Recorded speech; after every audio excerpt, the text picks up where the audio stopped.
Hey guys, tonight we're slipping back into the cobbled heart of 17th century London, right into the sweltering chaos of the summer of 1665.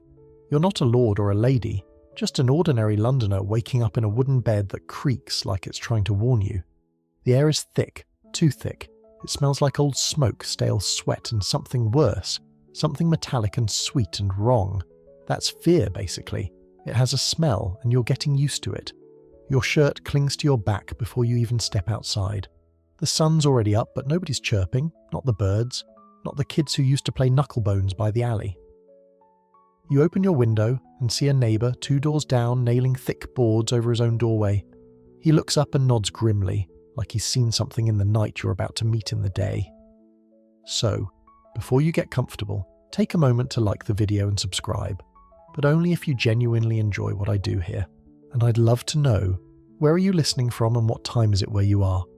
Now dim the lights, maybe turn on a fan for that soft background hum, and let's ease into tonight's journey together. You rise slowly. There's no rushing. What's the point?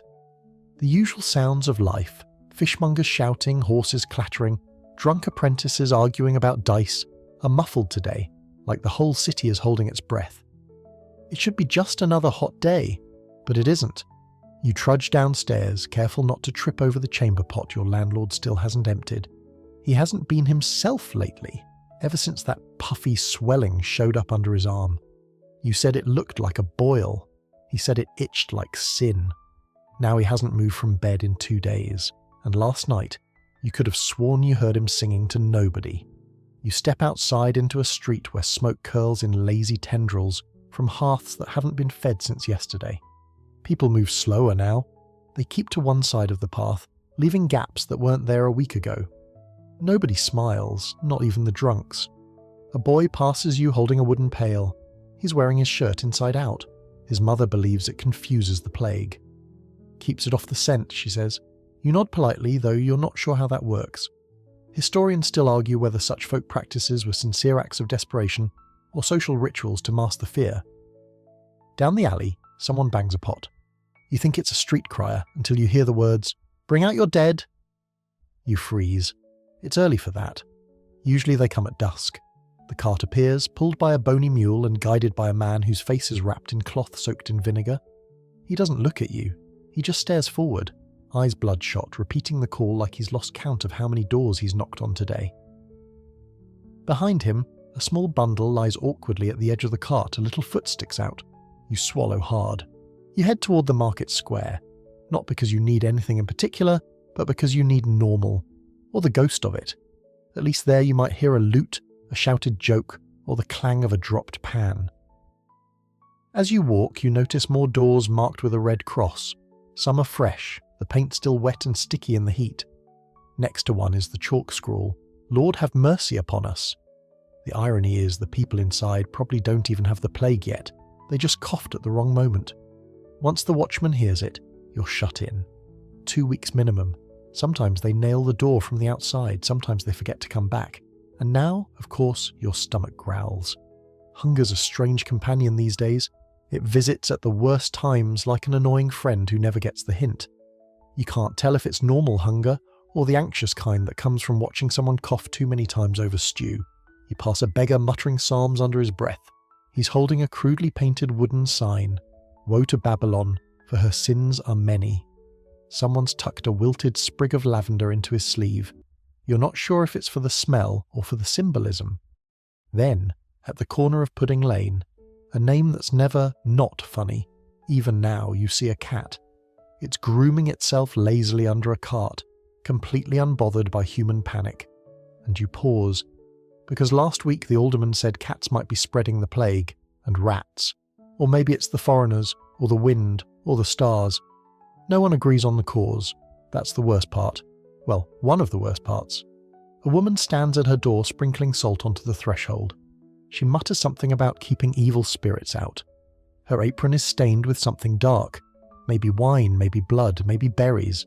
She's not crying, but her eyes have that hollow, bottomless look people get when sleep's just a rumour. In the distance, a bell rings slowly. Not a church bell, the dead bell. You count the tolls, 6. That's either a big family or a stubborn one. You turn down another lane, the sun glinting off shattered glass from someone's smashed window. You're trying to remember who lived there. Was it the cheesemonger? No. The woman with the limp and all those pigeons. Your mind drifts to supper. You should eat early today, just in case the carts come sooner. You still have a heel of bread, some onions, and that chunk of hard cheese you're not sure is still cheese. But at least it's food, not like last week when you caught your neighbour boiling shoe leather for broth. You pause at your door. It's still unmarked, for now. You press a hand to your chest, more out of habit than anything. Heart still beats, lungs still work, you're still here. But the city is different. Not just sick, changed. You feel it, like the rules are bending, like the shadows watch you more closely than they used to. You breathe in deep and the air tastes of soot and something else. Something old, ancient even.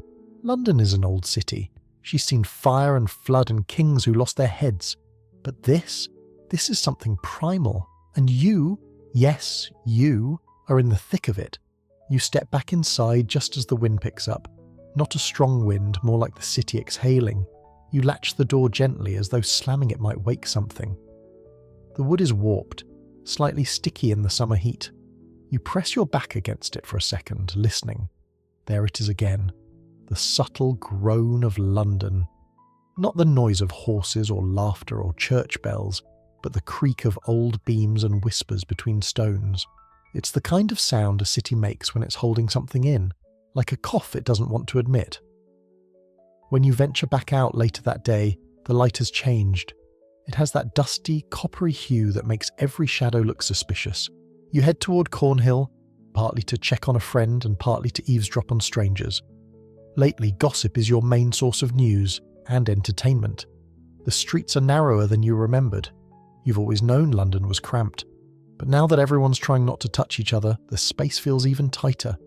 You keep your elbows tucked, breathing through a strip of cloth that smells faintly of rosemary. Someone said herbs ward off the plague. Someone also said it was punishment for vanity, so grain of salt. You pass by a water seller who's shouting about holy well water, supposedly blessed by a monk who died twice and came back with advice from heaven. The price is triple today. People still buy it. Up ahead, a small crowd gathers around a man waving a pamphlet. New signs of divine judgment, he shouts, and everyone leans closer. You catch snippets, visions of angels, blood-coloured moons, a fish with two heads found in the Thames. The usual. One man scoffs. You lot'll believe anything with a headline. Another slaps him on the back. Better than sitting at home counting boils. You smile a little, just a little. A woman bumps into you. Accidentally, you think. She mutters an apology and keeps walking. You pat your pocket. Coin's still there. Good. You're not sure if pickpocketing counts as sin when half the city's already knocking on heaven's door. As you reach Cheapside, the tone changes, more serious now. People speak in hushed tones about which parishes are worst off. St. Giles is practically silent. Too many deaths to keep up. Some say the plague started there. Others blame St. Sepulchre's. Historians still argue whether it truly began in the poorer western wards or if the disease had crept in silently through wealthier homes first, hidden behind better curtains. A man selling baked apples tells you that his cousin's street lost 14 people in 3 days. He grins while saying it, like it's a contest. You nod grimly and buy one. It's warm and tastes faintly of cinnamon, soothing, even if the heat makes you sweat more than you'd like. And then you see it. A small scrap of white fabric tied to a door knocker, fluttering weakly in the breeze.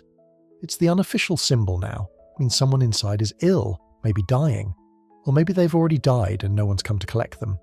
You pass 5 more just like it before you even reach your friend's alley. His name is Tom. Worked as a glove maker. You haven't seen him in a week. You bang on the door. No answer. You wait. Then a voice from an upper window. He's gone. Not the plague, though. Took off to Kent. You nod, trying not to show relief. At least someone's getting out. Not you, though. You're tied here. Not by obligation, but by logistics. You don't own a horse. You don't have distant cousins with cottages in the country. You're one of the many, those who stay not out of bravery, but because there's nowhere else to go. A sudden shout startles you. Up ahead, 2 men argue over whether a butcher's cart carried plague meat. One swears he saw a black spot on the pig's belly. The other says it was soot. You edge past them, avoiding eye contact because, truthfully, both sound plausible. and you're not in the mood to fight about dead pigs today. The tension in the air is like overwound string. You feel it in your shoulders, in your jaw. Every conversation feels like it could tip into panic with a single word. You wonder how long people can go without snapping. Down the next street you see a window with a candle still burning in it. That used to be a sign of welcome. Now it's a warning. The sick are inside. Stay away. Or worse, no one left to snuff it out.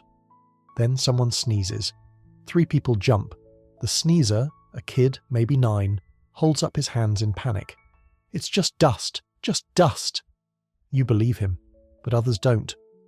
An older man mutters about finding the watchman. Another shakes his head, already walking away. The boy's mother grabs his arm and drags him indoors, slamming the door hard enough to shake dust from the roof beam. Welcome to a city where a cough can cost your family their freedom. You continue past a row of alehouses, most closed, their signs swinging lazily in the breeze. One has a chalkboard with today's special, onion broth and hard tack. Someone's added a drawing of a skull beside it. Art or warning? Hard to say. You finally reach the edge of town near a parish line. A small bonfire crackles here, tended by 2 old women burning linens and dried orange peels. Keeps the air clean, one says. You don't argue, she might be right. She might also be a little mad. You nod and warm your hands anyway, the fire feels good. You glance out beyond the wall where the city gives way to green. Far in the distance you see a small figure moving across the field. Could be a farmer, could be a traveller. You wonder if they're heading somewhere safe, or if they're just bringing the plague with them. The sun starts to dip, casting long shadows across the uneven stones. Time to head back. Curfew's not official, but once the bells start, nobody wants to be out. Not with the dogs howling and the rats getting bold. You walk quickly, your footsteps echoing. Somewhere, a door slams. Somewhere else, a baby cries. The city isn't dead yet, but it's close enough to whisper. You barely sleep. The heat presses against your skin like wet parchment, and your dreams come in fevered flashes, winding alleyways, red crosses, voices calling your name from behind boarded doors. When you wake, you're not sure if it's morning or just a paler shade of night. There's a dull ache in your neck. You reach up, half dreading what your fingers might find. Just a knot. You press on it anyway, just to check. Still just a knot, for now. The streets are quiet again. London's mornings used to be full of clatter and argument, fishwives shouting prices, coalmen grumbling over their backs. But today, only the crows call out. You pull on your shirt, damp and slightly sour, and step outside. That's when you hear it. A cough. Sharp. Repeated. Not yours. You turn slowly. It's your neighbour across the way. Mr. Felton, the tanner. He's hunched over, hands on knees, his face flushed a peculiar grey. You've known him for years. You once drank together at the Goose and Firkin. You helped him chase a goose through the market once, laughing until you nearly wept. Now he's coughing, and you are backing away. There's guilt, of course, but not enough to get any closer. He sees you. You wave, a small one, apologetic. He doesn't wave back, just wipes his mouth and stumbles back inside. And then you scratch your arm. Not hard, not enough to hurt, just an itch. A moment of suspicion crackles through your brain like flint. You've heard the stories. It starts with an itch, then the lumps, then the heat, then you stop needing to worry about anything really.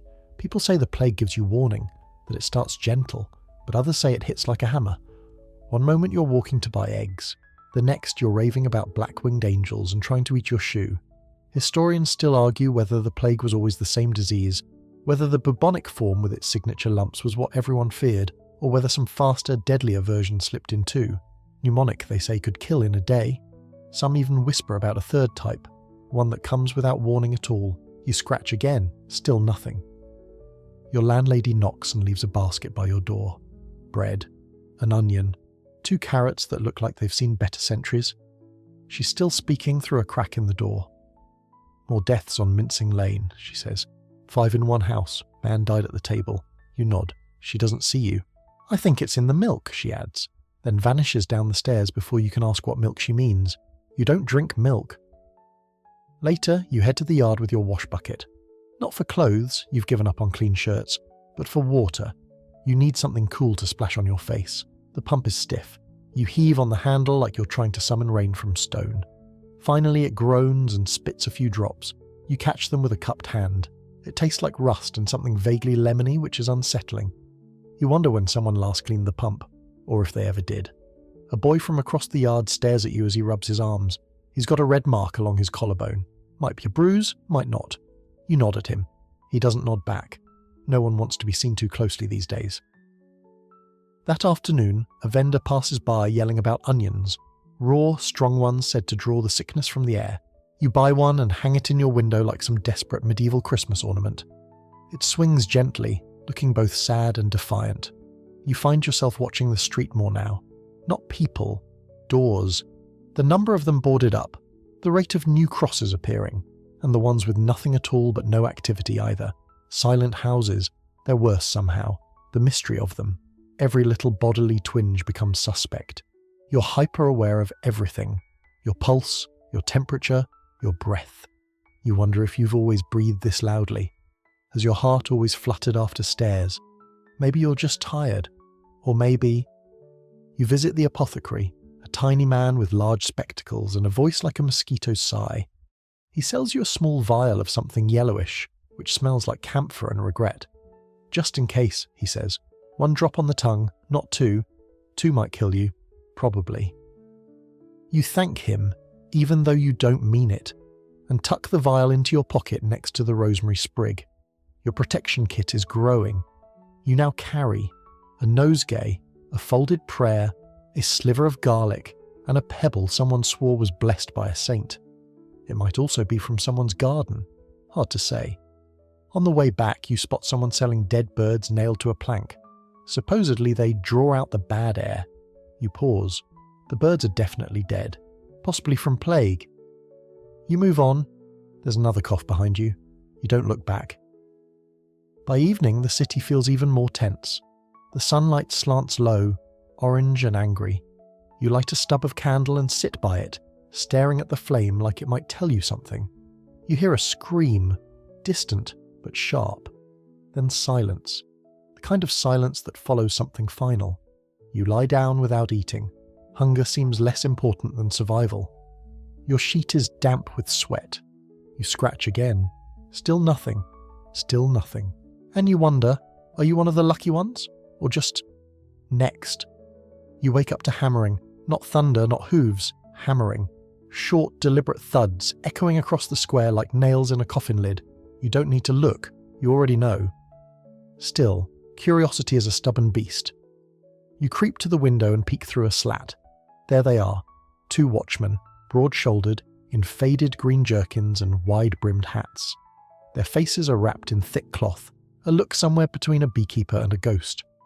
One drives a nail into a doorpost. The other holds up the familiar red paint pot. A third man, gaunt and pale, stands nearby clutching a paper, likely the quarantine order.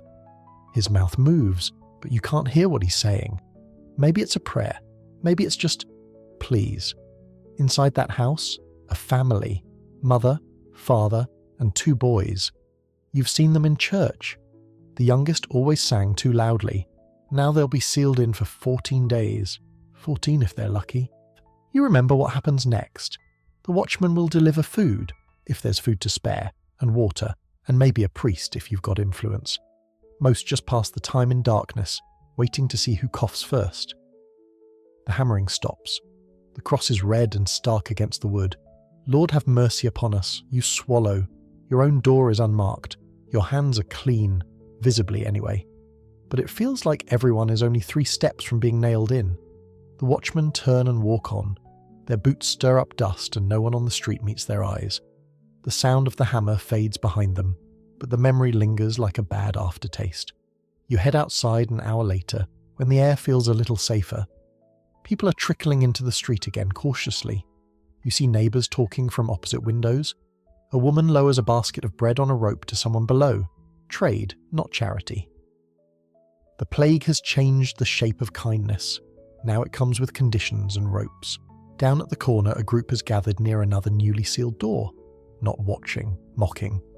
You recognise one of them. Davies, the butcher's son. He's laughing too loudly, pointing at the door like it owes him money. They were already half dead anyway, he cackles. You know that kind of laugh. The kind that hides terror. You don't blame him exactly, but you also don't laugh. A watchman approaches the group and they scatter like chickens. The watchmen don't speak much, they just look. That's enough. People move, doors close. Historians still debate whether the watchmen were heroes or oppressors. Some say they saved thousands by enforcing quarantine. Others argue they were corrupt, sealing doors for bribes or out of petty spite. Truth probably lives somewhere between. One thing's certain, no one trusts them completely. You head toward the yard where the water carriers gather. There's a man selling fresh plague charms, mostly beads, bones and scraps of scripture. He offers one to you, says it's from a bishop's sleeve. You pass. You've already got enough talismans to open a stall of your own. Nearby, a pair of children draw shapes in the dirt. You catch the faint rhyme they're chanting. Ring a ring of rosemary, ashes for the eyes, sneeze once, sneeze twice, then everybody dies. It's morbid, but that's childhood for you. Kids adapt to horror faster than adults do. You've seen some laugh while holding their dying sibling's hand. Maybe it's not ignorance, maybe it's instinct, a survival mechanism. You lean against a wall and watch for a bit. You see a man get turned away from a shop. He pleads, says he just needs flour, but the shopkeeper's eyes are narrow and wary. Your brother was coughing yesterday, she says. Don't lie. He doesn't lie. He just turns and walks away. You return home to find a small note slipped under your door. No name, just one word. Careful. You stare at it for a long time, wondering who sent it, and why. Are they warning you? Accusing you? Threatening? It's amazing how one word can be comforting and terrifying all at once.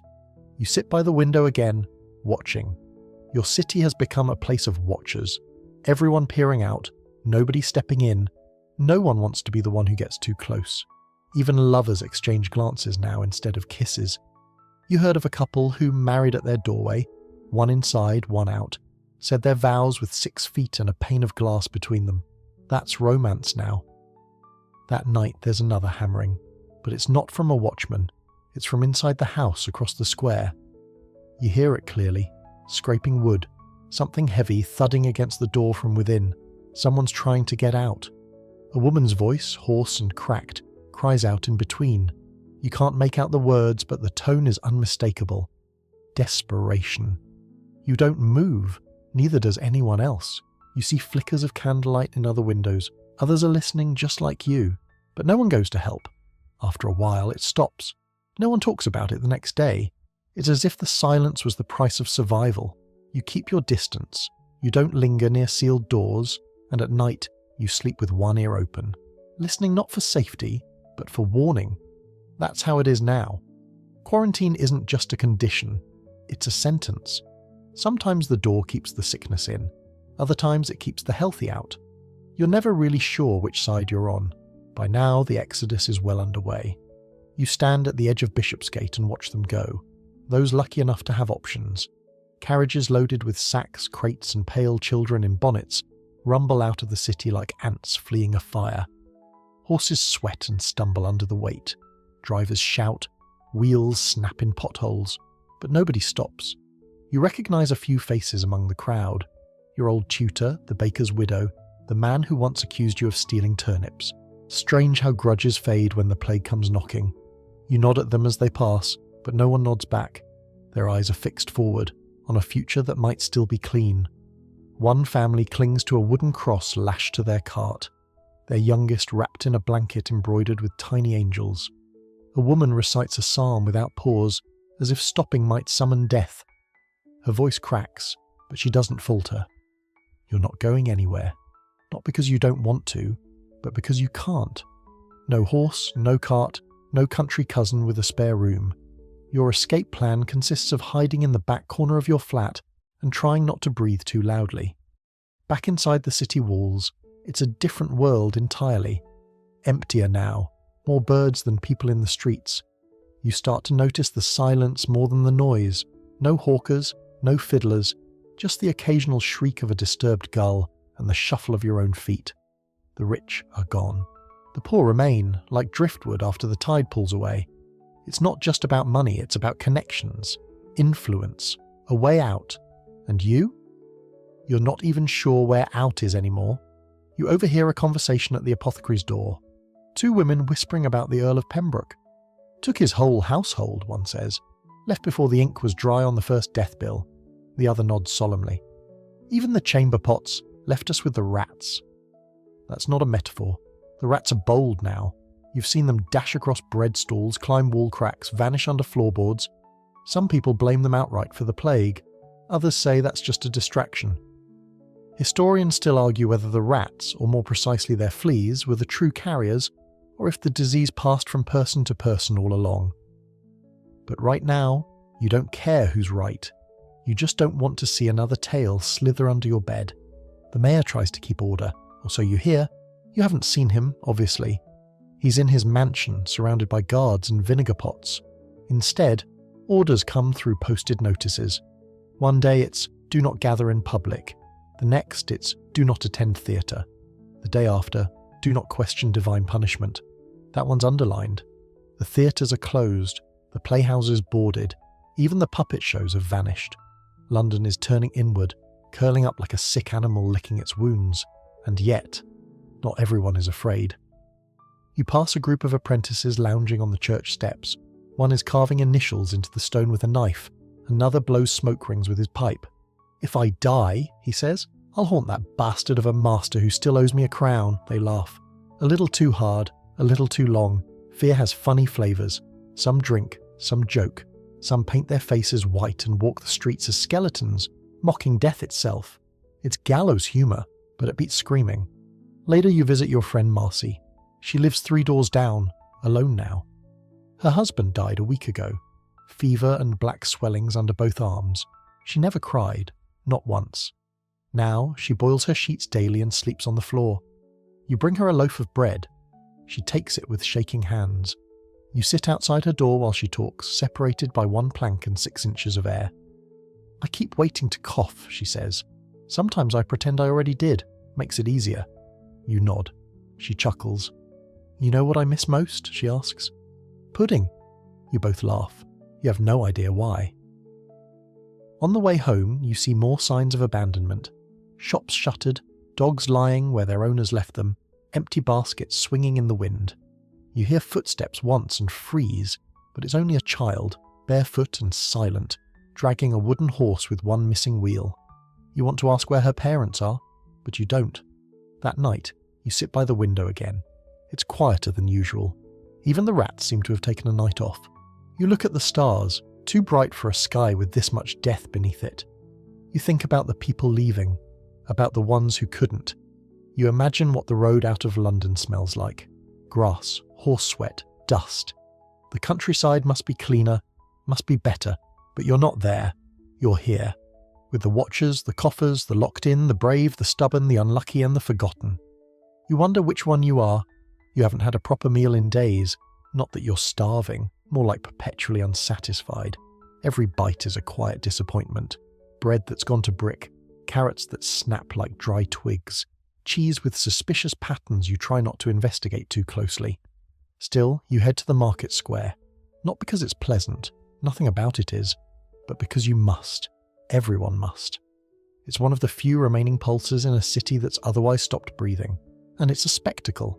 A strange theatre where survival, suspicion and haggling play out under the faint scent of sweat and sage.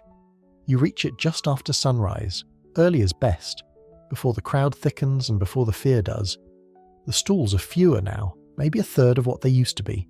The rest are shuttered, abandoned or draped in black cloth. You don't ask why. A fishmonger leans lazily against a cart, flapping 1 sad-looking mackerel. Caught fresh, he lies. It stinks of 3-day-old ambition. Still, someone buys it. You drift past a woman selling jars of cloudy liquid labelled Plague Tonic, certified holy. You ask her what's in it. She smiles and says, "Don't worry, it tastes worse than it smells." That isn't comforting. You keep walking. You spot a man with a table covered in powders, herbs and dried beetles. Apothecary supplies, he says. Protection bundles, charms. His hair is wild, his eyes wilder. You buy a small cloth pouch anyway. Rosemary, mint, and something that might be grave dirt. He tells you to hang it in your chimney.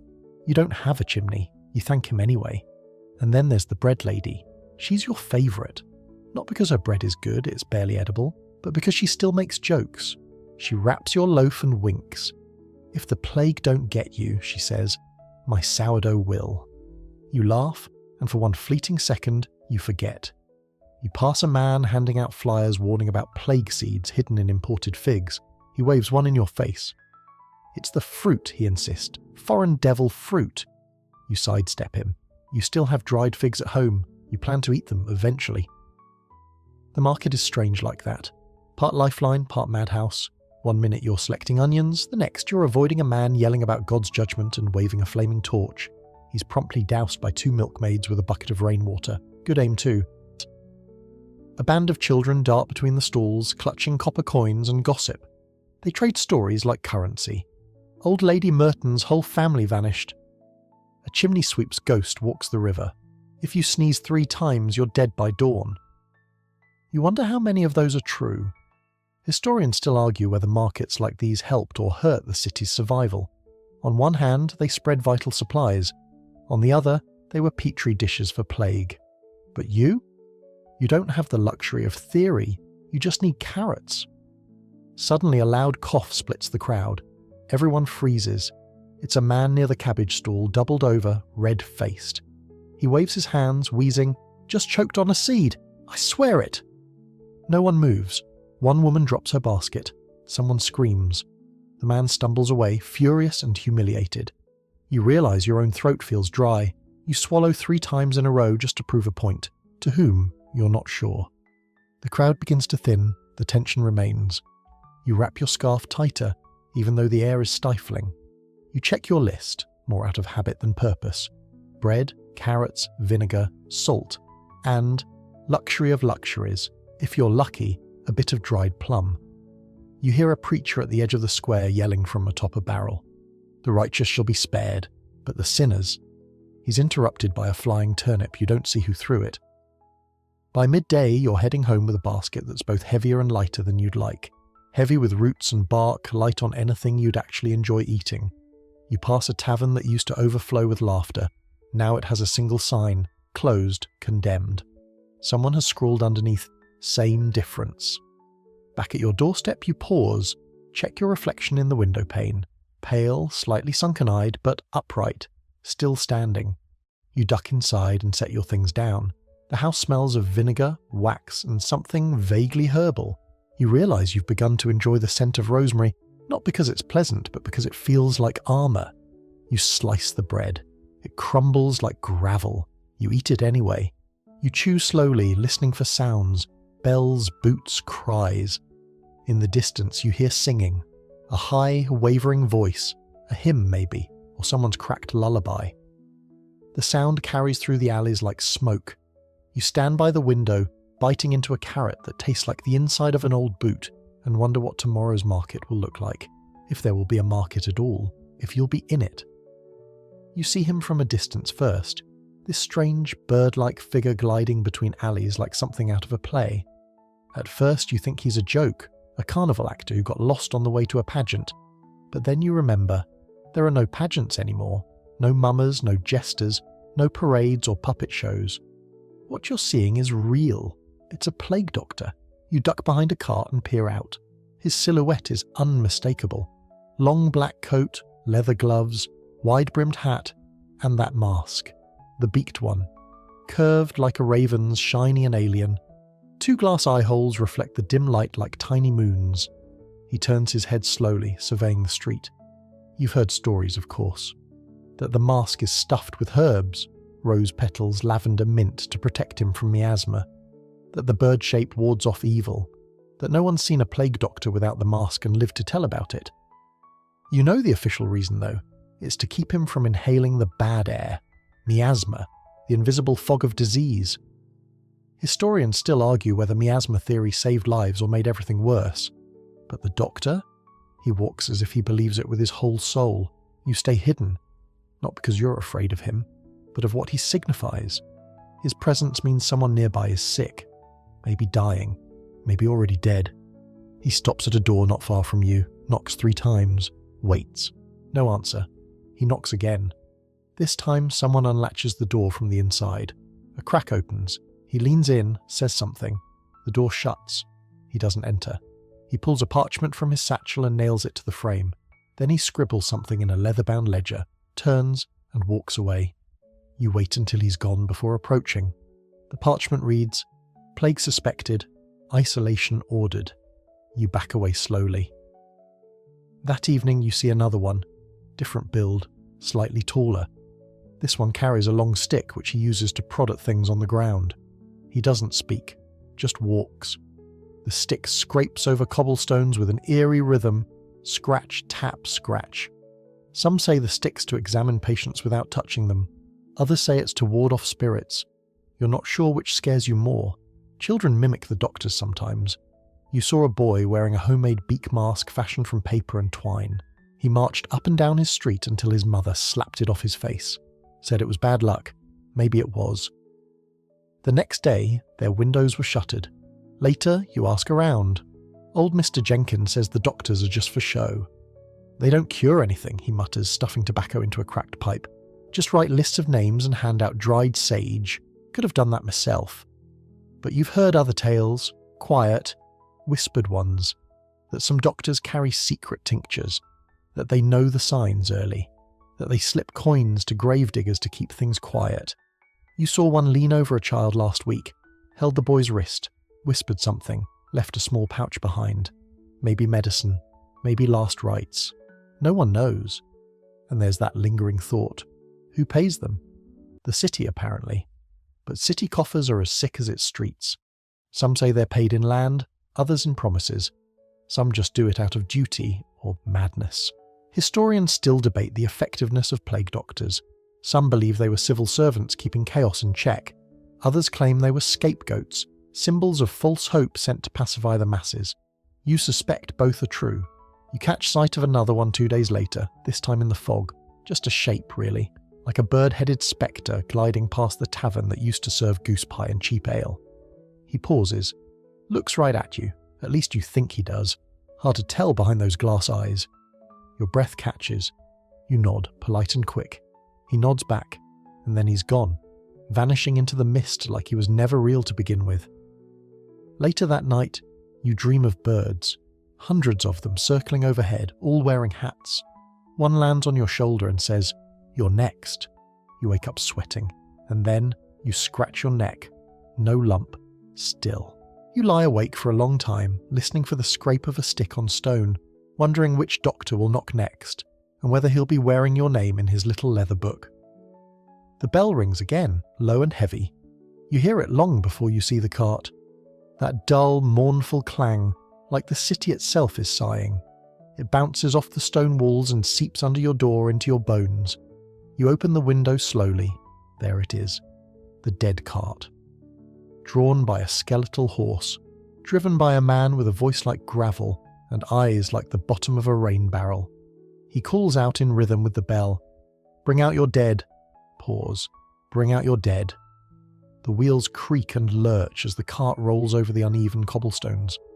Flies buzz behind it, a slow, loyal procession. You've never actually seen someone add a body to the cart before, but today, you do. Halfway down your street, a woman opens her door. No tears, no drama, just resignation. She drags a bundled figure by the arms, a man limp wrapped in a tattered sheet. The driver says nothing. He jumps down, lifts the body in one practiced motion, and heaves it onto the pile. The woman closes her door. That's it. No prayer, no blessing, not even a name. You watch the cart roll on, past your window, past your neighbours, past the bakery that hasn't baked in weeks. You recognise a shoe sticking out of the pile. Green leather, fancy. Probably from a merchant, or someone who used to be one. The cart heads toward the edge of the city. You've heard that's where the mass graves are now, deep pits dug quickly, filled even quicker. Some say they bury 5 dozen a day, others say it's closer to 100. You never want to find out. Later you follow from a distance, not too close, just enough to see where it goes. Past the shops, past the inn, past the church with boarded up windows.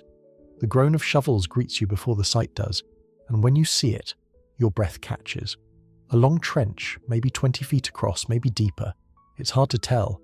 The sides are crumbling clay, damp from last night's rain. The pit is half full already. Some are wrapped in sheets, some not. One child still clutches a rag doll. Gravediggers work with a sort of detached rhythm. Dig, toss, flatten, step back. They wear loose scarves over their faces and smear vinegar under their noses. One has painted a smiley face on his scarf. You can't decide if that's brave or insane. A man with a ledger stands nearby calling names. No one answers. He ticks them off anyway. One of the diggers stops and wipes his brow. He catches your eye and nods like he knows you. Or maybe just recognizes you as another still-breathing shape. You nod back. He waves his shovel vaguely and says, "We'll be digging more tonight. Always more." Then he gets back to work. Historians still argue whether these pits were necessary, or whether more careful burial could have slowed the spread. But looking at the numbers, looking at this, you're not sure anything could have kept up. You sit for a while on a rock just outside the trench watching. You don't know why. Maybe guilt, maybe morbid curiosity, maybe just because this is what London is now, and pretending otherwise feels dishonest. Then someone starts singing. A low, shaky voice. It's one of the diggers, an old man, back-bent, hair gone to silver. "Abide with me, fast falls the eventide." One by one the others join in. It's not in harmony, it's not even in tune, but it is human, and it echoes across the pit like a thread stretched between life and death.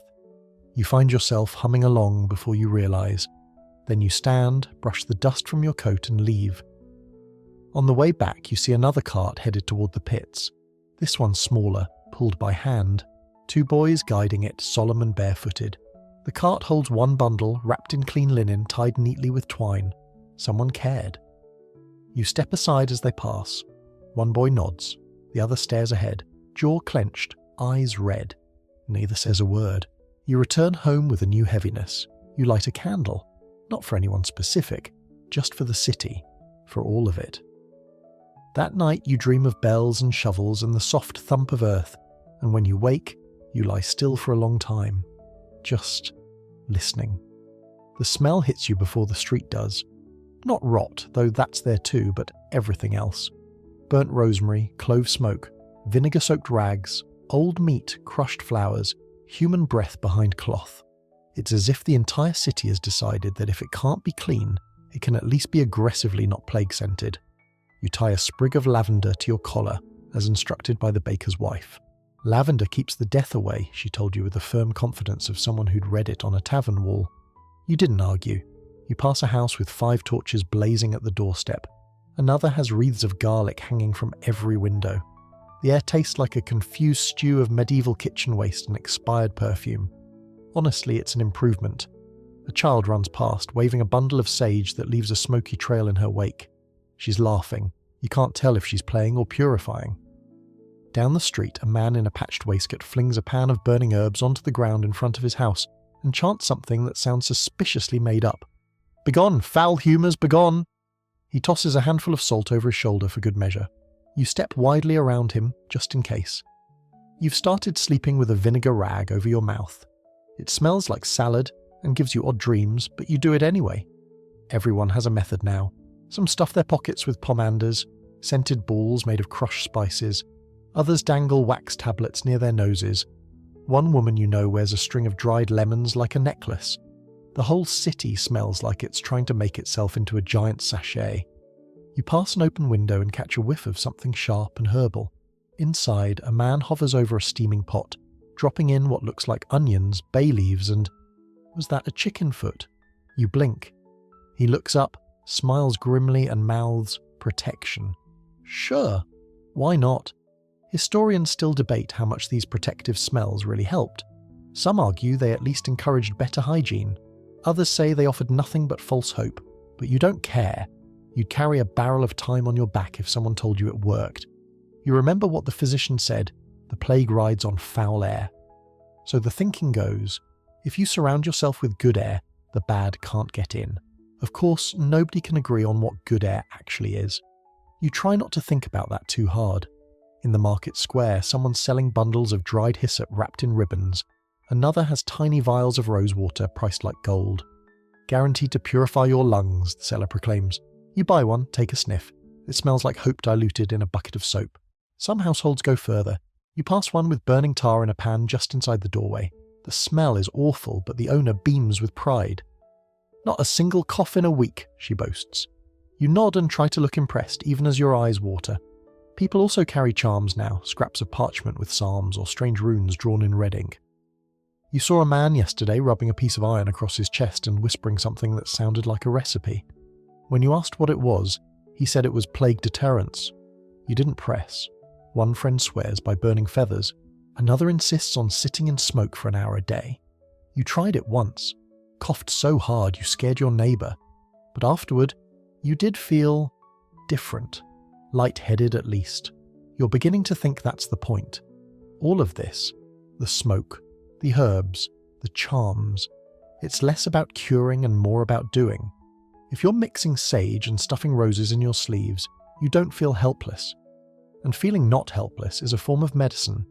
In a small alley, you come across a woman standing very still, arms outstretched. She's surrounded by 4 bowls, each filled with a different scent. One with mint, one with cloves, one with lemon peel, and one that smells like regret. She opens her eyes and says softly, "You must balance the humours, or the spirits get restless." You nod because it seems rude not to. As night falls, the city begins to smoulder, not from fires of destruction, but from 1,000 tiny attempts at healing. Chimneys puff out rosemary smoke. Streets glow with the flicker of scented torches. Alleyways waft with clove and old prayers. It's oddly beautiful. You lie in bed with your vinegar cloth and your pouch of herbs, and your feet pointed toward the window. Someone said it helps the airflow. You light a candle and set it near a bundle of sage, just for good measure. Outside, you hear soft footsteps and a woman humming a hymn as she sprinkles salt on every doorstep. She does this nightly. You don't know her name, but you hope she keeps doing it. You wake up to numbers. They're posted at the corner of Bread Street, tacked to a wooden board with rusted nails and streaks of dried rain. Neatly written in black ink, the page is titled simply, Bill of Mortality. It reads like a shopping list made by a ghost. Each parish is listed alongside a number, not of births, not of weddings, just deaths. St. Sepulchre's 121, St. Giles 108, St. Andrew's 87, Plague 6,102, other causes 847. You stare at it. 6,000 in 1 week. You do the math, not because you want to, but because your brain starts doing it anyway. That's nearly 1,000 a day, 40 an hour, 1 every minute and a half. By the time you finish reading, someone else has died. The bills are updated weekly, delivered by clerks, transcribed by overworked recorders, and distributed like bread rations to a city starving for information. They're supposed to help you track the sickness, know where it's worst, where it's spreading, where to avoid. But you don't avoid anything, you live in it. You see a cluster of neighbours gathered around the bill. No one speaks. One woman just stares at the numbers for St. Dunstan's, and then slowly walks away. That was her parish. You guess she's counting family. Someone mutters, "They say St. Bride's is faking their numbers, makes them look better." Someone else replies, "Nah, their priest just died, left the list half filled." Historians still debate the accuracy of the bills of mortality. Some say they were inflated, padded with assumptions. Others think they underreported, especially in poorer areas where no one had time or means to register a death. One thing's certain, the paper always runs out of space before the plague does. You watch as a city official nails another bill to the board. This one lists other causes: fever, flux, teeth, lunacy, worms, grief. One line reads simply, fright. You believe it. You start seeing the bills everywhere, on church doors, nailed to trees, folded into cracks between stones. They become part of the scenery, like chimney smoke or the flies. You barely react anymore, except when you see your street. This week, 22. You do a quick mental roll call, you're not sure who's gone, but someone has. Maybe the lamplighter, maybe the family above the Coopers. You saw their windows closed 3 days in a row. You go home and sit with the number 22. You imagine lining up 22 chairs in your room. Imagine filling them, then removing them. That's what the bill really is. A list of vanished chairs. At night you dream of ledgers, endless pages, names written, names crossed out. You dream of a hand holding a quill that never stops moving. The next day, a boy runs down the street with a fresh bill, waving it like a banner. "It's worse," he shouts. "It's even worse." You don't chase him. You just nod grimly. Of course it is. You start collecting the bills, folding them carefully, slipping them between pages of an old prayer book. You tell yourself it's for record keeping, but it's more than that. It's a ritual. Because these numbers are the only proof some people ever existed. You remember your aunt years ago always lighting a candle at church for the uncounted. She meant sinners. Now you wonder if she meant people like these, the ones whose names are reduced to ink and totals. You try not to look at the total at the bottom, but today you do. Total deaths this week. 7,003. You read it once, twice, then slowly walk home, your breath shallow. That night you light a candle. Not for someone specific, just for the number. You try to write a letter. Your cousin Thomas lives in the north, Derbyshire maybe. You're not even sure anymore, but it's far enough. Far from the death tolls, from the red crosses, from the silence that's begun to fill even your dreams. You dip your quill in the ink and begin, "Dear Thomas," and then you stop. What can you even say? "Hope you're well. London's mostly on fire, the air smells like old shoes and burnt time. I haven't seen a healthy baby in weeks." You settle on, "I am still alive. Are you?" That feels honest enough. You tell him about the bills of mortality, the bread that now tastes like damp slate, the sound of the watchman's hammer. You mention Marcy, how she boiled her husband's shoes for broth and somehow kept her humour. You write about the birds, the real ones and the plague doctors, and how sometimes you confuse them. Then you fold the letter, seal it with wax, tie it up with twine and think, now what? The postal service, such as it was, is a crumbling wreck. Couriers refuse to enter the city. Even the desperate ones have stopped coming. You heard of a boy who tried to deliver a letter to Oxford. He made it 3 miles before someone threw a rock at his head and told him to turn around. You walk to the edge of your street and ask the local errand runner, a man named Rufus, if he's heading north soon. He laughs like you asked him to carry it to the moon. "Nobody's going north," he says. "Nobody's going anywhere, except the grave." Fair. You try slipping it to a passing merchant. He recoils as if you've handed him a flaming skull. "I don't touch plague paper," he mutters. "Burn it." So now your letter sits on the mantel, gathering dust. Like hope in envelope form. You try to write another, this one to your sister in Dover. It's shorter. "Tell the children I think of them. I hope they still sing." You can't even deliver that. Instead, you spend your evenings writing letters you'll never send. They pile up on your desk, words strung together like little life rafts. Some are to the dead, some are to the living. One is just a list of names you don't want to forget. You start carrying a note in your coat pocket with your name, your address, and a line that says, "If I die, let someone know I was here." Historians still debate how many people simply vanished during the plague. Unburied, uncounted, unnamed. Some families left no trace. Entire households gone, as if they'd been blown away by the wind. And that's what the letters are about, really. Not communication, just evidence. I existed. I thought things. I missed you. You remember the printer who once sold love letters at the market? Blank templates with flowery beginnings like, "My heart burns only for thee." You bought one once, as a joke. You still have it. It's less funny now. Marcy starts writing too. You find her one day on her doorstep with a stack of papers, folding each with care. "To whom?" you ask. She shrugs. "No one. God. The sky. Doesn't matter. Just feels good to remember how." You sit beside her and write one more. "Dear world, we're still trying." Later that week, a boy named Ellis comes by your alley. He's maybe 11, all elbows and dust. He offers to deliver letters for a price. 1 apple or 3 onions. You give him both. He tucks the letters into a pouch slung across his chest like a holy relic and promises to leave them at the northern gate. "Maybe the wind'll take 'em the rest of the way," he says. You smile, though it aches to do so. Maybe it will. That night, you light another candle. You watch the wax melt and imagine your words drifting on the breeze, slipping past the sickness, curling through valleys, reaching someone, anyone, who might remember your name. Just once. Just long enough. You hear the scratching before you see the culprit. Low and rhythmic, like someone dragging a spoon across slate. You pause, bread knife in hand, and tilt your head. It's coming from the base of the wall. Then, with a flick of a tail and a flash of fur, it scurries into view. Rat. Small, fast, bold. It stops just under your stool, sniffs the air with cartoonish drama, then darts back into the shadows like it forgot its shopping list. You should be used to them by now, but you never are. The rats are everywhere, thick as chimney soot and twice as stubborn. They skitter across windowsills, scratch through floorboards, and chew into flour sacks like they own the place, which honestly they might. You certainly don't feel in charge. You set the knife down.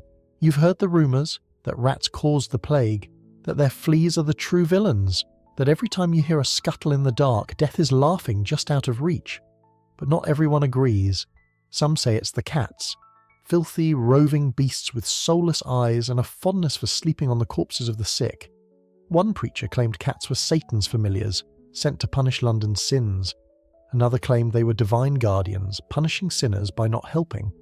Historians still argue whether the mass killing of cats in the early days of the plague worsened the infestation. The logic was, fewer cats, fewer devils, but also, unfortunately, more rats. You're not sure what to believe. Your neighbour Mrs. Lyle has started feeding every cat she can find. She tosses fish guts onto her doorstep every morning and names them all after saints. St. Francis, St. Mary, St. Gertrude III. Her husband left her 2 weeks ago, possibly because of the cats. One night, you find her burying a small grey one under a crooked pear tree. She doesn't cry, she just whispers, "Good luck, little soul," and tucks a marigold next to its paw. The next morning she hangs a charm on her door, a wooden carving of a cat sitting on a skull. You compliment it. She says she carved it herself out of the leg of an old stool. The stool was cursed anyway. You don't ask for details. Others, meanwhile, have taken the opposite approach.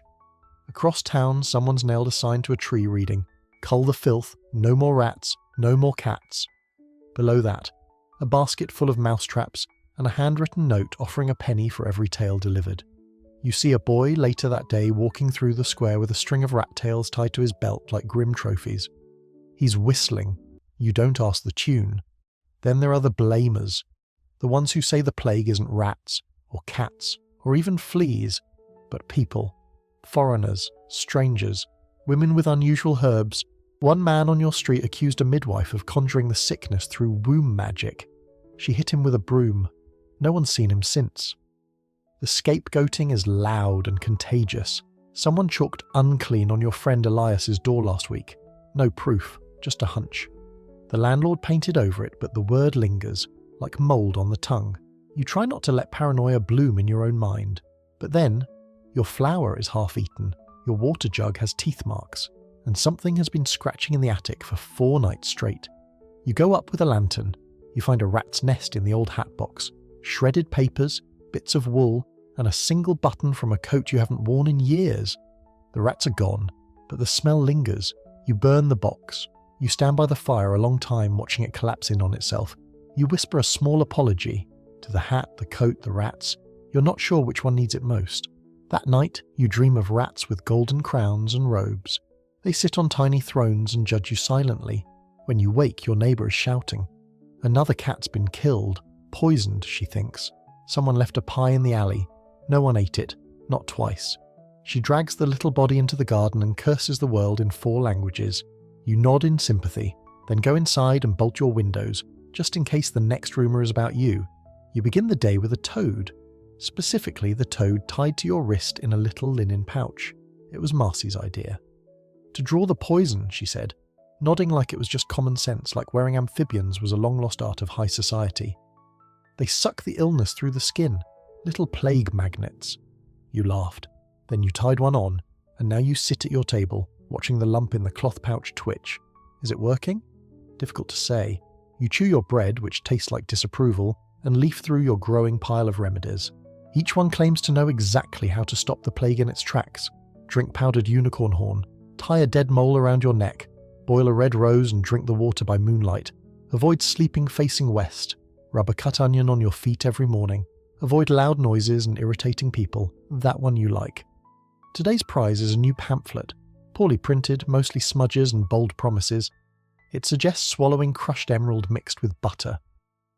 Expels the corruption from the spleen, it says. You don't have emeralds, you do have butter, close enough? You set the idea aside and visit the apothecary instead. His shop is half stock, half miracle. You browse shelves lined with dried bats, vials of cloudy powder, and several very confident labels: guaranteed cure, tried by clergymen, used by Dutch kings. He offers you a small brown bottle. Boiled quince and tobacco ash, he says, infused with holy words. Which words? He shrugs. The usual ones. You pay anyway. Historians still argue whether any of these so-called remedies had even the smallest effect. Most agree they were useless. Some suggest the occasional herbal concoction might have soothed symptoms or even helped fight infection. But for the average Londoner, it was mostly a blend of wishful thinking and aromatic chaos. Still, better than doing nothing. Back at home, you light a candle and smear wax on your doorframe for protection. Possibly from the plague. Possibly from your own nerves. Then you try a warm compress of wormwood and vinegar.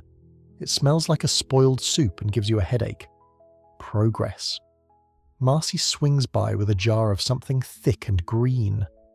Sage, honey, and hope, she says proudly. You spread it on your wrists like perfume.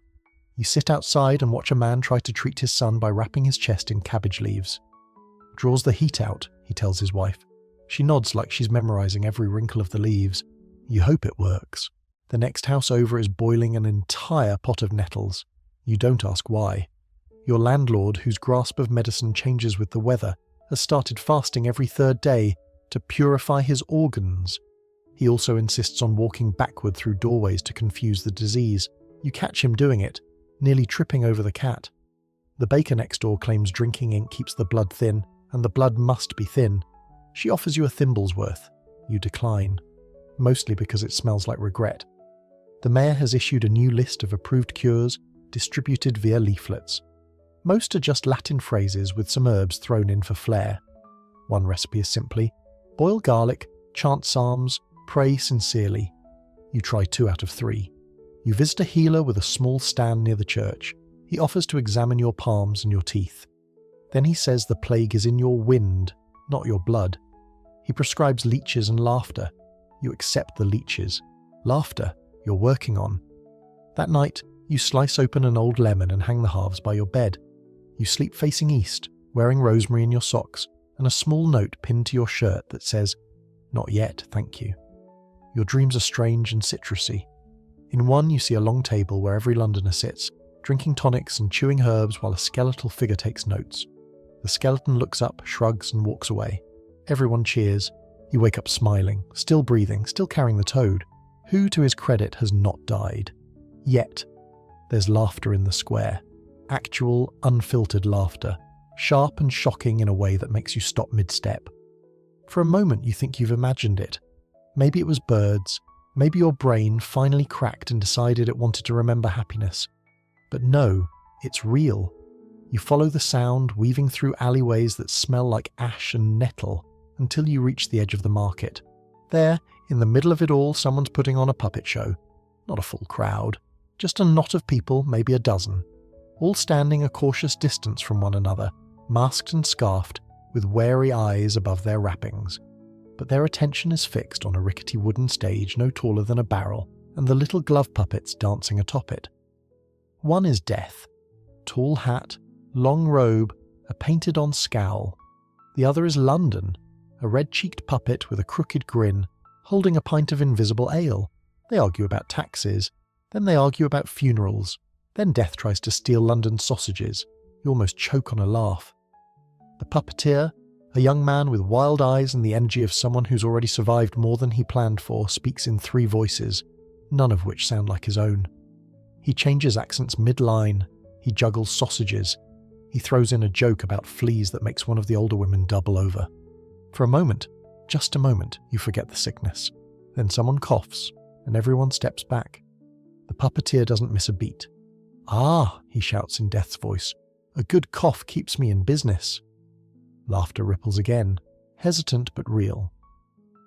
You find a place on a nearby crate and watch the rest of the performance. A baby cries, a cart rattles by. But no one moves. It's like London is holding its breath just to have this moment. Afterwards, someone passes around a tin for coins. You toss in 2 pence, which is more than you gave the apothecary last week. The puppeteer bows, maskless now, sweat beading on his brow. He looks exhausted. "Do you do this often?" you ask. "Only when I'm bored of weeping," he replies with a wink. Historians still wonder how much public entertainment continued during the plague. Officially, all theatres were closed, public gatherings were banned, but unofficially, humans don't give up joy so easily. There are records of secret puppet shows, backroom fiddlers and rooftop singers. They weren't just distractions, they were rebellion, in miniature. That night you hear music. You're half asleep, drifting, and then it floats through the window like a memory. A lute, or maybe a rebec, playing something slow and spiralling. You rise, pad barefoot to the sill and listen. It's coming from across the street. A widow, maybe. You've seen her with the instrument before, tuning it with the same care others give to herbs and locks. She plays another tune, one you recognise from your childhood. You hum along quietly. So do the pigeons. You leave a sprig of rosemary on her doorstep in the morning. The next day, you find a scrap of parchment slipped into your window frame. It reads, "We're meeting at dusk, rooftop of the old printer's shop. Just music, just voices, just for a little while." You go. The climb is awkward. Slanted ladders, a near fall onto a very judgmental goose, but you make it. There are 5 others there already, scattered across the flat stones like chess pieces. No one sits too close. A fire burns low in a clay pot. There's cider passed around in a tin mug wiped with cloth between sips. Then someone begins to sing. No stage, no instruments. Just a voice, rich and raw, echoing off chimney stacks. It's an old ballad about a sailor who falls in love with a ghost. You know the chorus. Everyone does. You join in, your voice scratchy but honest. Another person sings next, then another. You offer a story instead. A joke about a goat, a shoemaker, and a bucket of vinegar. It makes Marcy laugh so hard she chokes on her cider. You stay until the moon climbs high. You watch the rooftops shimmer in silver and shadow. You listen to people being alive. You don't remember the last time you felt that. The next day, someone draws a smiley face on the side of a cart. Another paints a yellow sun on a shuttered shop. You add a chalk heart to a lamppost. It's not resistance, it's a reminder that even in a city sick with fear, there is still a heartbeat, still a lute string vibrating, still a puppet stealing sausages from death. You smell the fire before you see the flames. Not the accidental kind. No startled screams or buckets flying. No overturned candle-setting curtains alight. This fire is deliberate, controlled, set in neat piles along the street like some kind of strange ritual. You step outside and see them, little bonfires arranged every few houses thick with oily smoke. Your neighbour, old Jacob, is lighting one just outside his stoop, poking it with an iron rod like he's conducting an orchestra of ash. Clearing the air, he says without looking up. Smoke drives it out, cleans everything. You've heard the theory before, that fire purifies the air, chokes the plague out of alleys and lungs. A cloud of burning sage and straw is London's answer to the invisible enemy. If you can't see it, smother it. You nod and join him, tossing in a handful of dried rosemary. It sizzles like old secrets. The smoke curls upward, thick and sharp, stinging your eyes even as it comforts your fear. Along the lane, more fires start. One man is burning his wife's mattress. Another throws in a pile of old rags soaked in vinegar. A child drops a paper drawing of a rat into the flames and whispers, "Go away." You hope the plague is listening. The city begins to resemble a battlefield, smoke drifting through streets like wounded soldiers, ash settling on windowsills and rooftops like grey snow.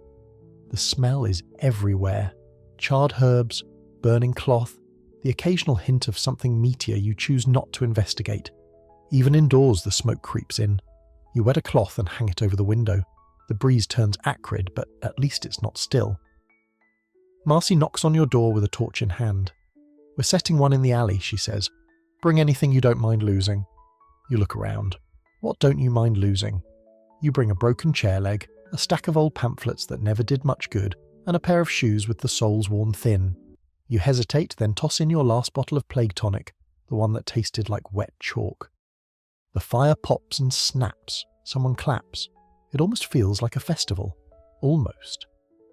Later, a man with a thick moustache paces the square, shouting, "Make fire! Make smoke! Burn the devil out!" He's got a sack of kindling slung over his shoulder, and a glint in his eye that says he'll burn more than wood if asked. Historians still question how effective the smoke purges really were. Some think they helped with the fleas, choking them out, maybe reducing transmission. Others say it was all symbolic, a desperate effort to control something unseeable. A few suggest it only worsened the city's already filthy air, but then again, who's measuring fresh air during an apocalypse? By dusk, the city glows with firelight. The usual lantern flickers are joined by orange bonfires and burning barrels. The rooftops shimmer with heat haze. You can't see the stars tonight, only the smoke and the colour of flame reflected in window panes. You sit by your own fire, legs stretched out, eyes half closed. Someone plays a tin whistle nearby. The tune is uneven but haunting. A lullaby for the ash. A woman across the way is chanting. Not words you know, something older, stranger. Her face is painted with soot. She tosses a bundle of herbs into her fire and closes her eyes. You don't ask questions. You just watch your own flames lick at the edges of your fears. Someone brings bread, another brings broth. You pass a jug of cider. For the first time in weeks, people are sitting in the same place at the same time, even if it's 6 feet apart and masked in shadow. The fire doesn't just cleanse, it gathers. Later, as you pour a final ladle of broth into the flames for the dead, just in case they're hungry, someone mutters, you think about all the other fires burning across the city. Dozens, hundreds, each one holding a different family's hope, or grief, or leftover laundry. You wonder if the plague fears fire, if it sees the smoke and flees, if it dreams, as you do, of a city that smells like something other than sorrow.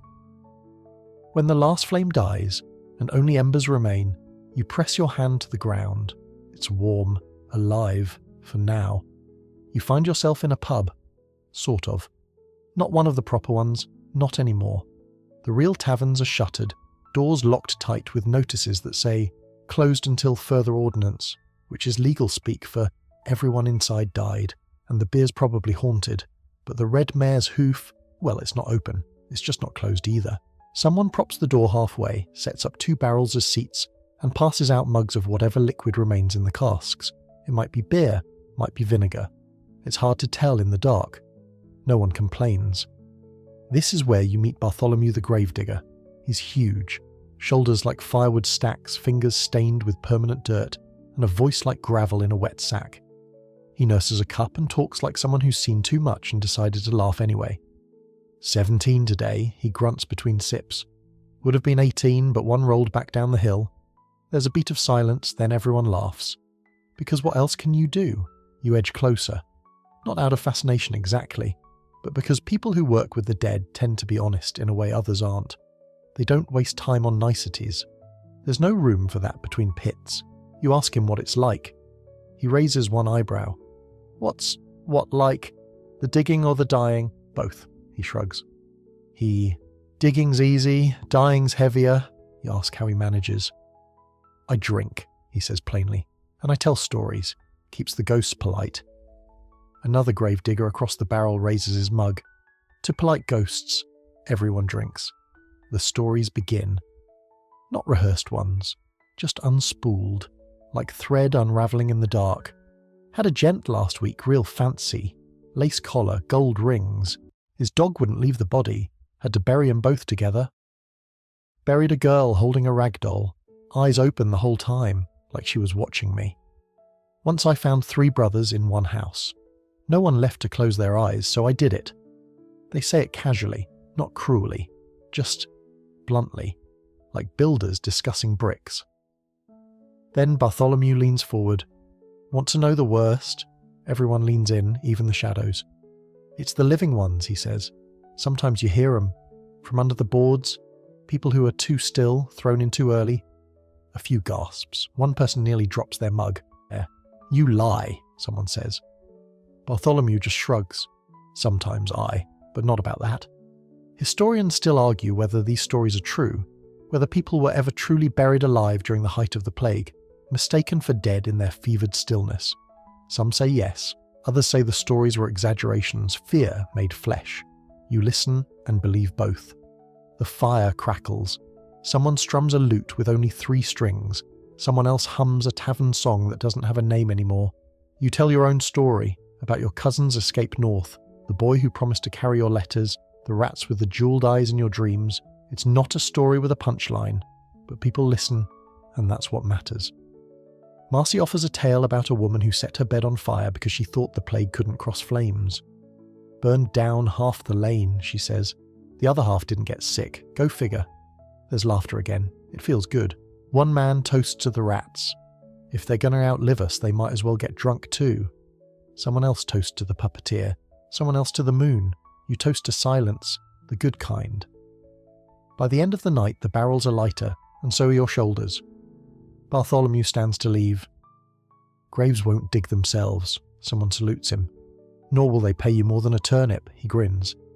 Turnip's more than a blessing these days. You walk part of the way home with him. He carries a shovel strapped to his back like a soldier's sword. You ask how many graves he's dug. Stopped counting after 500, he says. Started naming the shovels instead. This one's Agnes. You don't ask why. You just thank him. For the stories. For the weight he carries so others don't have to. Back at home, you sit on your steps a while, listening to the last echoes of laughter fade behind the roofs. You think of the dead, not as numbers but as stories left untold, and the living, still whispering, still singing, still toasting in the dark. You fall asleep with a smile and dream of ghosts nodding in approval. The toy is still sitting on the steps, a carved wooden horse barely longer than your palm, with one wheel missing and blue paint peeling in little curls. It's been there for 3 days now, maybe 4. No one picks it up, no one moves it. You pass it each morning, and every time you feel it like a tiny punch to the chest. The child is gone. Which one? You're not sure. There were 3 on this street you used to see playing in the dust with little brass buttons and bits of broken crockery. One had red ribbons in her hair, one liked to hum while she skipped. The third had a laugh like a hiccup. You haven't heard any of them in over a week. Some disappear with fanfare, a cart drawn up, a mother wailing, a priest mumbling a psalm from a distance, but others just vanish. No cross, no scream, no ceremony. One day they're jumping rope. The next, their toy horse is the only thing that remembers they were ever there. You sit down beside it. You don't touch it, of course. That feels like a rule, even if no one said it aloud. But you look at it closely. Someone carved a tiny heart into the belly. Faded now, but still there. Still trying. You think about the children of London. You used to see them everywhere, playing, helping at stalls, running errands with sticky hands and loud opinions. They used to bring noise and motion and mischief. Now, silence. You walk to the market and spot a boy standing behind a basket of onions. He's maybe 12, pale, eyes too big for his face. He watches you like you might vanish too. You ask him his name. He says, doesn't matter. You give him a coin anyway. Historians still struggle to estimate how many children died in the Great Plague. Records are spotty, and many families didn't, or couldn't, report every death. Some suggest as many as 1 in 3 children vanished from the city. Others say the numbers were worse. But the truth hides in doorways and alleys, in cribs never unwrapped, in lullabies never finished. You pass a shuttered school. Chalk still marks the last lesson, Latin maybe. You run your fingers along the windowsill and think of hands smaller than yours gripping quills, squinting at lessons about kings and rivers. On the walk home you hear singing, a girl's voice, young, uncertain. You follow the sound. It leads to a back garden where a woman hums while brushing her daughter's hair. They don't see you. The girl is maybe 6, and she's still got that invincible roundness to her cheeks.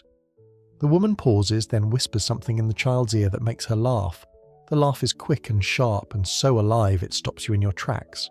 You walk away quietly. At your door you sit again by the toy horse. You think of burying it, maybe saying a few words, but you can't. Instead, you pick a flower, just a sprig of something yellow from the edge of the lane, and tuck it gently next to the toy. No name, no need, just remembrance. You think of stories you've heard in recent days, of whole families slipping away in the night, not from sickness, but fear, taking nothing but bread and boots, hoping that somewhere beyond the city walls life might still be warm. One woman told you she woke to find the cradle empty and the back door swinging. No footprints, no note, just silence. She's been silent herself ever since. Marcy started knitting tiny socks again. For when the children come back, she said. You didn't have the heart to argue. You see a chalk drawing on a wall near the chapel, stick figures holding hands, one with wings. You don't know who drew it. You don't want to. That night you dream of children laughing, chasing the rats out of alleyways with wooden spoons. In your dream, the city is filled with little feet again, bare and bold. You wake up smiling, and then you remember. But outside, the toy horse is still there, and the flower hasn't wilted yet. You hear it before you see it. Raised voices, hurried footsteps, the tense electricity that crackles just before a crowd becomes a mob. It starts near St. Martin's Lane. Someone's shouting about sorcery. Another yells back about bread prices. Then comes the sharp crack of something breaking. Wood. Maybe a market stall. Maybe something worse. You slip into a doorway and watch. It's a strange crowd. Half fury, half fear. Someone hurls a rotten apple at a constable. Another man screams that the priests have brought the plague on purpose.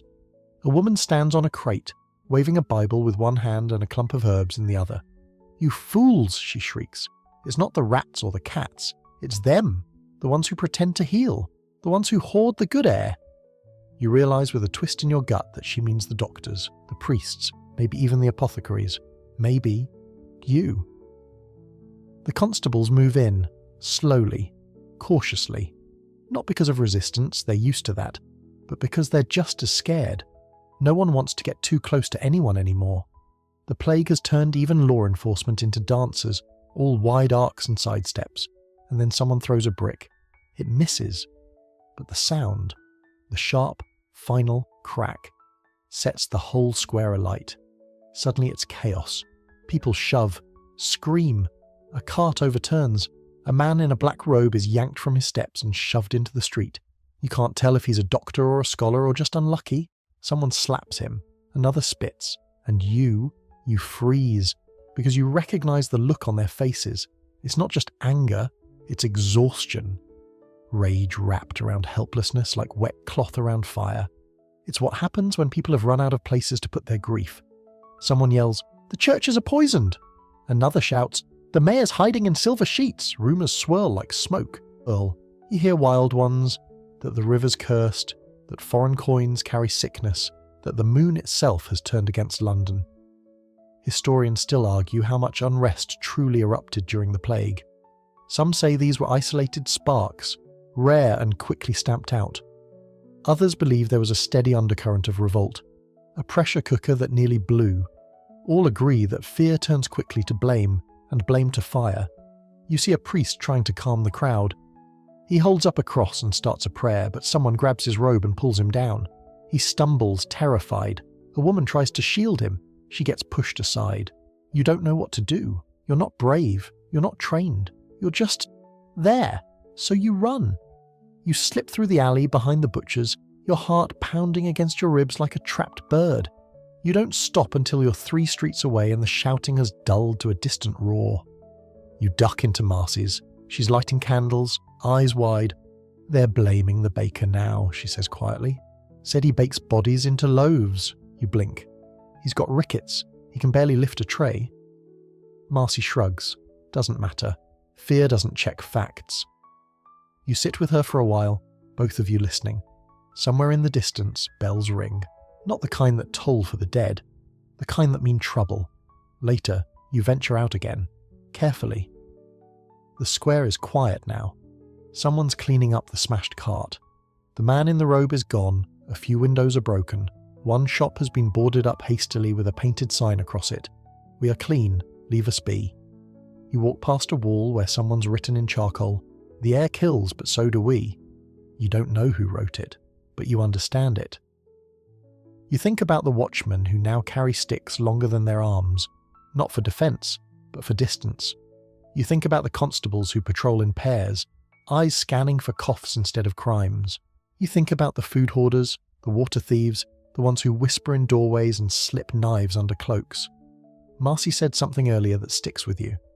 This isn't just plague anymore, it's fear, and fear wants a body. You believe her. That night, you block your door with a chair. Not because of illness, but because of people. You lie awake listening for footsteps, for voices, for the snap that starts it all again. And when you finally sleep, your dreams are of fire, not cleansing like before, but consuming. London burning, not from plague, but from itself. The air feels different. It's thinner, sharper, as if the city itself has exhaled after months of holding its breath. You step outside and your fingers tingle, not from sickness, from cold. The frost has come. At first it's only a glaze, whitens the windows, dusts the roof tiles, crunches faintly underfoot like someone sprinkling broken glass, but it builds, and with it, something new. A hush that isn't born of fear, but change. You pull your coat tighter and walk. Each breath curls into the air in ghostly tendrils. The smell of smoke is softer now, less of burning herbs, more of warming hands, and the city, wounded, groaning, scorched London starts to slow down. You pass a woman cracking ice from her steps with the heel of her boot. Finally, she mutters, as though winter had been deliberately late. Maybe now it'll stop. You nod, because that's what everyone's whispering. The cold will kill the plague. It's been said for months in pubs and prayers and pamphlets. Plague hates the frost. Plague flees from snow. Plague cannot ride cold air. Historians still debate how true that is. Some claim that the fleas and rats, the suspected carriers, died off or went dormant in the colder months, slowing the spread. Others argue it was just correlation, not cause. But standing here, cheeks red, breath thick, you feel like winter might actually be on your side. You find Marcy hauling firewood. Her sleeves are patched, her nose red as a berry. She doesn't complain. Been sleeping better, she says. No coughing outside last night, just owls. You share a look that says everything. Cautious relief. At the market, yes, it's still there. Barely. People are bundled in layers, talking again. Not loudly, but audibly. You see a boy making snowballs and throwing them at a post. Someone scolds him, half-heartedly. No one stops him. Even the rats are fewer. The city feels manageable. You buy a small bag of chestnuts and roast them over your hearth, just like you used to, back when London smelled more like cinnamon and less like panic. The scent fills the room. For a while you pretend it's a normal December. You visit a churchyard dusted in white. The gravestones are half buried, softened. There are no fresh crosses today. That feels important. A priest lights candles by the gate and hums. Not a hymn, just a tune. One you remember from childhood but can't name. You hum along as you walk. Back home, you notice your candles burning slower. Your herbs are drying. Your vinegar pot's less pungent. You haven't lit a sage fire in 2 days. No new letters sit unsent. No new neighbours cough through the walls. You start unblocking your window at night, letting in the cold, welcoming it. You watch as the frost creeps up the panes in delicate, spiralling shapes, like the city is being gently stitched back together by ice. You sit by it, wrapped in every scarf you own, sipping weak tea and breathing quietly. This isn't over. Not yet. You know that. Everyone does. But there's something about winter, about the way it blankets pain without pretending to erase it. It slows the rot. It stills the panic. It says, wait. Let the world settle. And you do. You dream, for the first time in weeks, of spring, of markets bursting with fruit, of children shouting, of sunlight through clean glass, of walking into a room and not checking the door behind you. In your dream, someone says, the worst has passed. You wake before you can ask them if it's true. Outside, frost crunches beneath hooves. A cart rolls by with supplies, not bodies. You catch a glimpse of flour sacks, apples, maybe even meat. A woman shouts, fresh eggs, and people don't scatter. You stand in the doorway for a long time, face turned toward the pale morning sun. It doesn't warm you much, but it doesn't burn either. The wind carries quiet now. Not the stillness of death, the heavy, suffocating quiet that choked the summer months, but something gentler.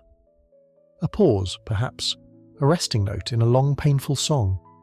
You walk the same path you've taken for months, past the alley where you once saw the puppet show, past the scorched patch where the cleansing fires hissed and flared, past Mrs. Lyle's doorstep where the cats no longer gather. Even they seem subdued, curling like question marks on rooftops dusted with frost. The red crosses are fading. Some have been scraped off with pocket knives and broom handles. Others are simply worn by rain and time like scars you can almost forget. Doors once sealed tight are opening again, not wide, not boldly, but enough to let in light and let out breath. You see children on your walk, not many, but enough. A girl chalks stars onto the wall of a shuttered bakery. A boy kicks a stone down the lane. You nod as you pass. He nods back. It feels like a miracle. You pass a house you thought was empty. A curtain twitches. A face appears. Someone survived. You don't know their name. Doesn't matter. You smile anyway. The city still limps. St. Giles has entire streets with no tenants. The churchyard remains full, the ground uneven from too many hurried burials, but weeds are sprouting in the cracks. Life does that. It pokes up where no one asked it to, often too soon, often awkwardly, but it grows. You return to the bills of mortality one last time. The numbers have dropped. Plague deaths this week, 112. Other causes, 786. Total, under 1,000. You remember when it was 7 times that. You don't need to check the names. You already know who's missing. Marcy's socks sit folded on your table. 4 tiny pairs in soft wool, all the same size. You ask her what she'll do with them. She shrugs. Give them away, maybe keep one, just in case. You keep walking. London is not healed, but it breathes. That in itself feels like defiance. The apothecary is sweeping his threshold. The puppet man, he's carving again. A new figure, perhaps. Maybe it's death again. Maybe it's a jester. Maybe it's both. You visit the rooftop where you once sang with strangers. The fire pit is cold, but the stones are still there. Someone's left a note tucked beneath one. We're still here. You sit. You watch the sun creep up over the spires. You listen to the wind twist through chimney pots. You think of those who didn't make it, those who vanished without farewell, those who were buried with no name, no song, no stone, and you carry them forward, in memories, in jokes, in songs hummed under breath. You carry them in every step through a city that refused to die. And as frost melts slowly from rooftops, as windows creak open, as boots step hesitantly back into light, you realize something else. You didn't just live through the plague, you remembered it. And somehow, that's the most human thing of all. The city slows. Shadows stretch long across the cobbles. Doors are shut again, not from fear, but rest. Candles flicker gently in windows, their warm glow softening every cracked beam and soot-stained sill. You sit by your fire, a thin blanket pulled around your shoulders, listening to the gentle clink of cooling pots and the creak of old timbers. Outside, the air is crisp but calm, and the sky is that deep velvet blue that only appears when the world is finally quiet. Your hands are warm, your lungs are steady, and your heart, though worn, though aching, is still here. You close your eyes just for a moment. You think of the streets you walked, the voices you heard, the bells that tolled, the faces that smiled even through fear. You think of the laughter around fires, the little notes left in windows, the wooden horse no one touched, and you let yourself soften, let your breath deepen, let your thoughts slow, because this journey has been long, and now the night welcomes you. Sleep gently, friend. Let the cold wash over the fever, let the silence cradle the memory, let the soft wind carry the weight you no longer need to hold. You are safe, you are here, and the city sleeps with you. City sleeps with you. City sleeps with you. City sleeps with you. City sleeps with you. City sleeps with you. City sleeps with you. City sleeps with you. City sleeps with you. City sleeps with you.